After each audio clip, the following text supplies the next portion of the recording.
Welcome to Smart Poker Study, the poker podcast for those who work to be better today than yesterday. I'm your host, Sky Matsuhashi. In last week's episode number 228, I showed you my poker hardware and software setups.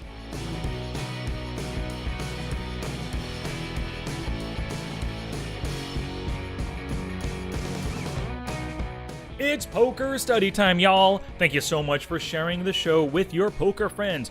It really is word of mouth that helps any show grow, actually, any kind of podcast. You know, when you tell your friends that you learned a little something from one of my episodes, or you say, hey, you've been having a problem with 3-bets lately. Well, Sky talked about 3-bets in this episode. Check it out.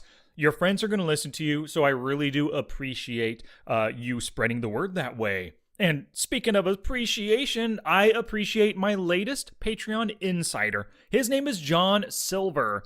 Now, John started off last week at one level, and then within a week, he upped his level of support. Thank you very much, John. I really do appreciate it. You know, your support and everybody else on Patreon, it shows me that you really enjoy the show and that you want me to keep on keeping on. So if you want to follow in John's footsteps, go to patreon.com/smartpokerstudy. There are different levels of support with different rewards attached. And next week, for April, I'm going to be sending out the patron-only podcast and training video. So once you start your support, you'll get those next week.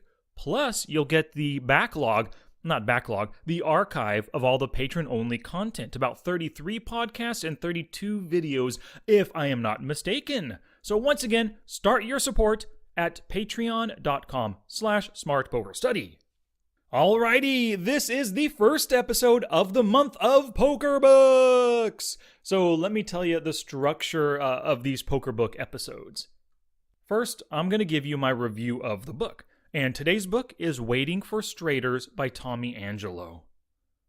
You can pick this up for just $2.99 in ebook format through Amazon, or if you go to TommyAngelo.com, you can, if you sign up for his newsletter right there in the sidebar, you'll get the book for free.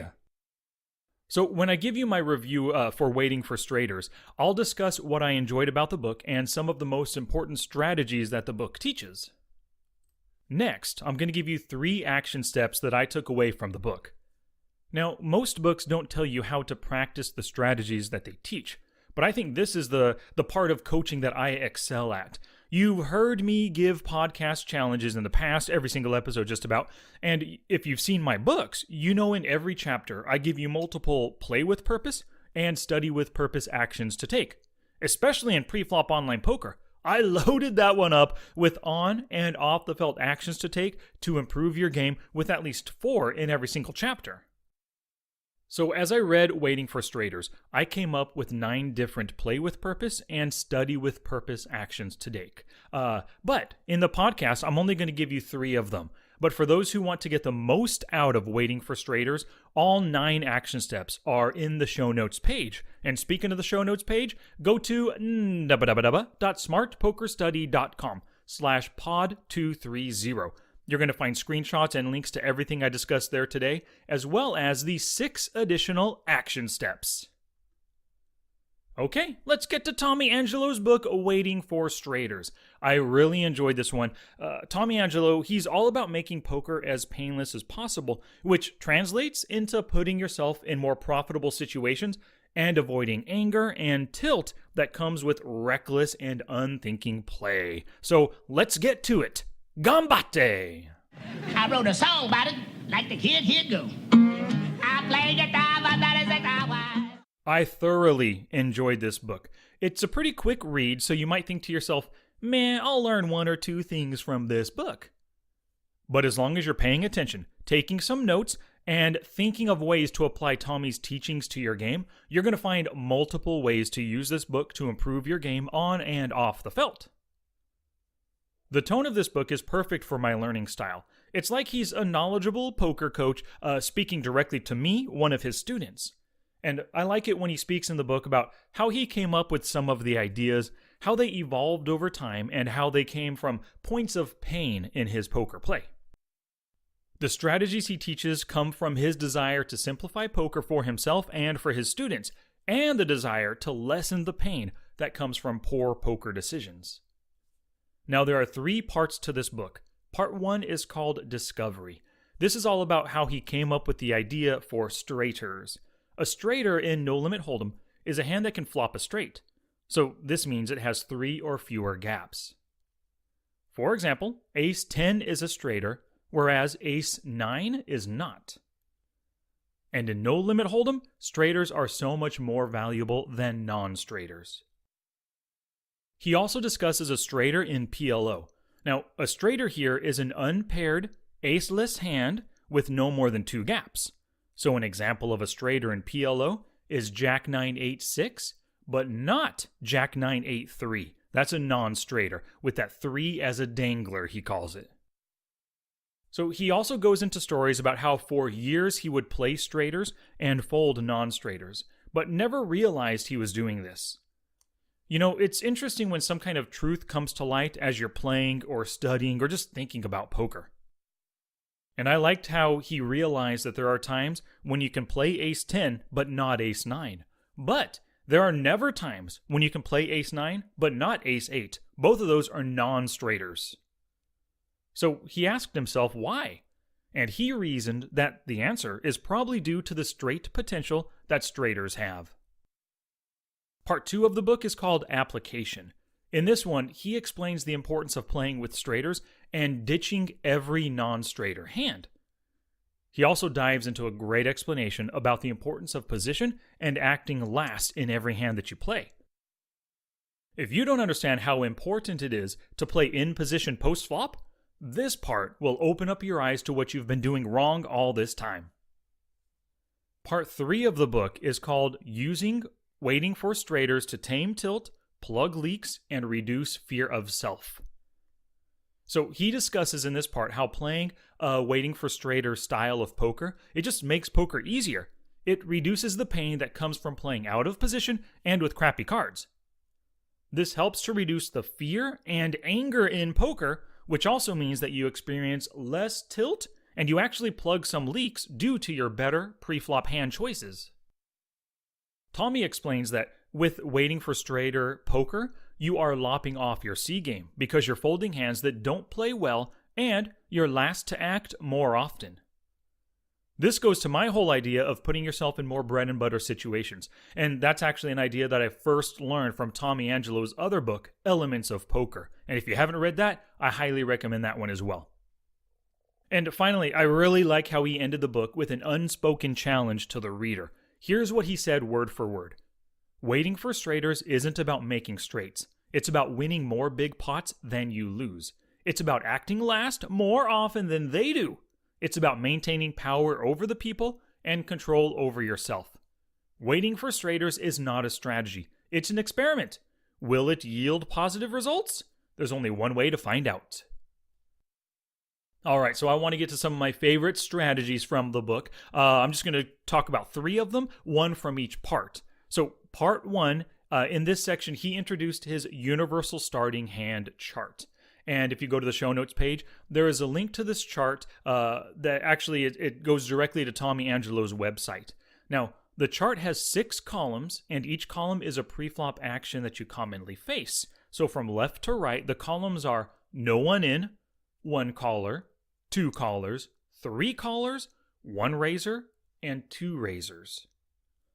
Along with those 6 columns, there are 7 rows. So from top to down, each one corresponds to a position. They are button, cutoff, hijack, EP, big blind, small blind, and then post behind. So 7 times 6 means there's 42 cells in total to fill out here. Now, Tommy has his students fill out this chart because it forces them to examine dozens of common pre-flop situations and to be honest about the hands they choose to play. It also helps to raise their positional awareness, and it's the beginning step to lopping off C-game habits. So the idea is that you fill out all 42 of these cells with the worst hand that you would play given the situation and your position. Alrighty, the next strategy I really liked was, in part 2, he does a deep dive into being last to act post-flop. And playing in position, it makes poker easier and more comfortable because you have more information to act with. He gives a very simple example of how, when you flop a flush draw with 2 overcards, you have so many more options when you're last to act. you can get aggressive or passively call, or you can check behind to see the next street for free. You feel like you have control over the situation, unlike when you hit that same hand out of position. And if Tommy's explanation of the benefits of being last to act does not convince you to strive for more in-position play, then I don't know what will. And my favorite strategy discussed in part 3 is about how playing a waiting for straighter style of poker helps you lop off parts of your C game, because you're not playing hands that get you into trouble anymore. You're going to end up playing the worst hands less often, or probably not playing them at all. You'll experience less anger, frustration, and tilt because you'll see the flop with stronger hands and you'll be last to act more often. So my last word on Waiting for Straighters from Tommy Angelo is that everyone must read Waiting for Straighters. There is not a single person listening to this podcast right now that would not benefit from this book. Today's podcast is brought to you by Audible. Get a free audiobook download and a 30-day free trial at audibletrial.com/smartpokerstudy. They have over 180,000 titles to choose from for your iPhone, Android, Kindle, or MP3 player. And of course, they have my 3 books, How to Study Poker Volume 1, Volume 2, and my latest book, Preflop Online Poker. So what are you waiting for? Start learning from audiobooks. Go to audibletrial.com/smartpokerstudy and choose Preflop Online Poker as your first audiobook.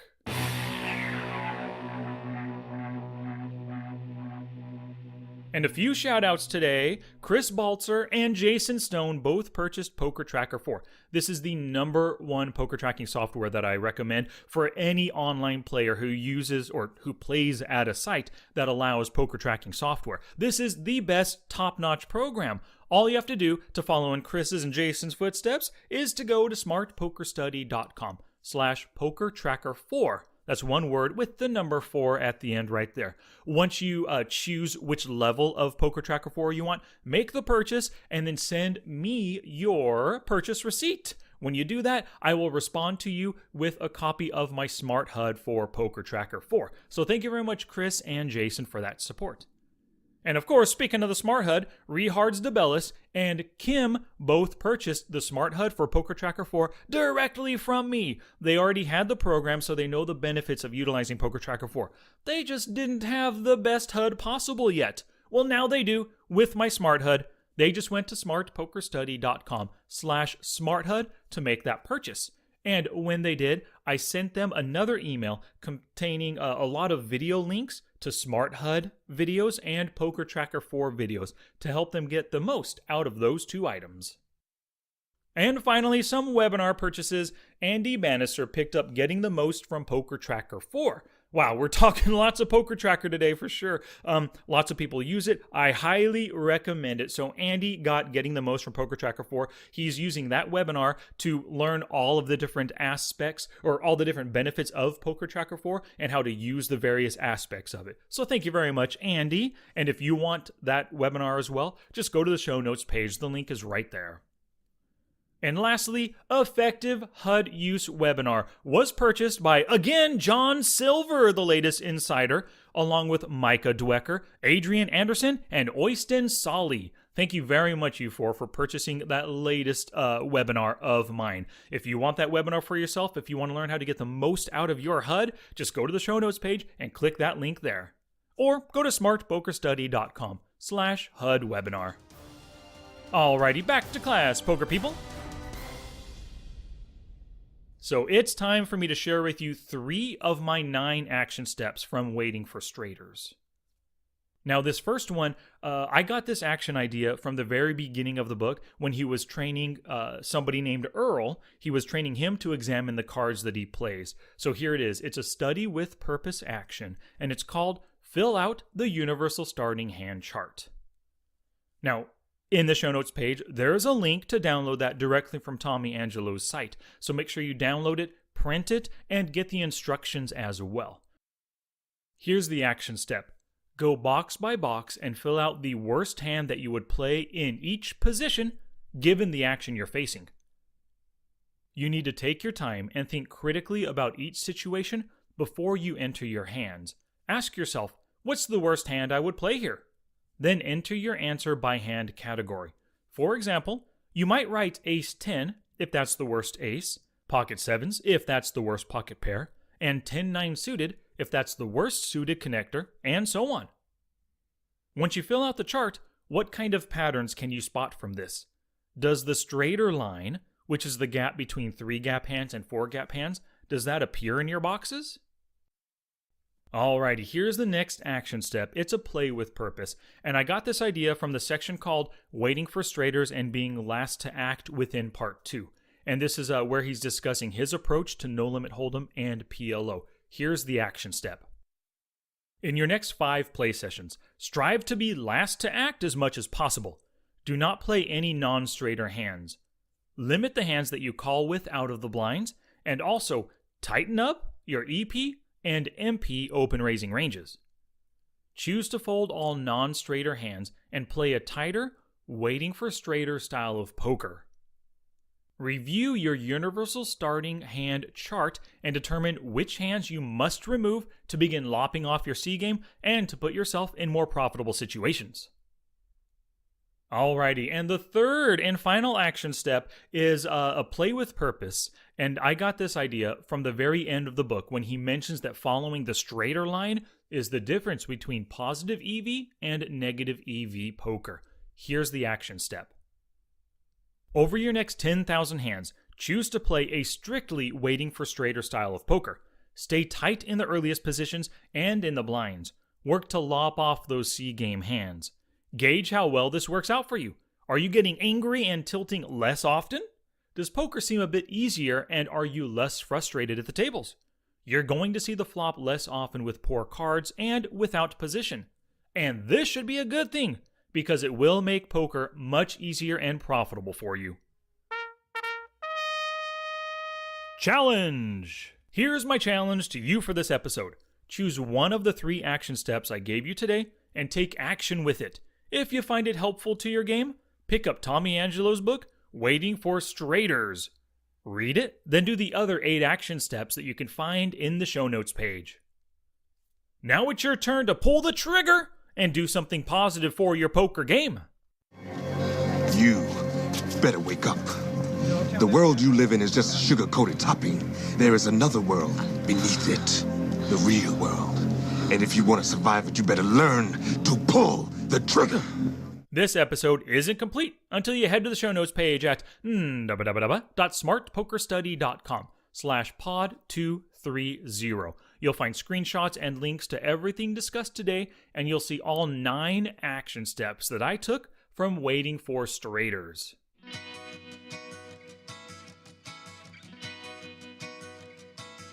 Thank you so much for listening, and of course a big thanks to Tommy Angelo for writing a thoroughly enjoyable and educational book. If you enjoyed this episode, please tell a friend and leave a glowing 5-star review on your favorite podcatching app. And if you like taking action on what you learn in poker, pick up my book, Preflop Online Poker. Every chapter has at least 4 actions for you to take on and off the felt. Alrighty, poker peeps, in the next poker book related episode number 231, I'm going to review Alex Fitzgerald's latest book, Exploitative Play in Live Poker. And I'm going to give you 3 of the many action steps that I took away from it. Word of mouth is the best advertising, so thank you very much for sharing this show with other poker people. Your sharing and caring is what helps us grow. Until next time, study smart, play much, and make your next session the best one yet.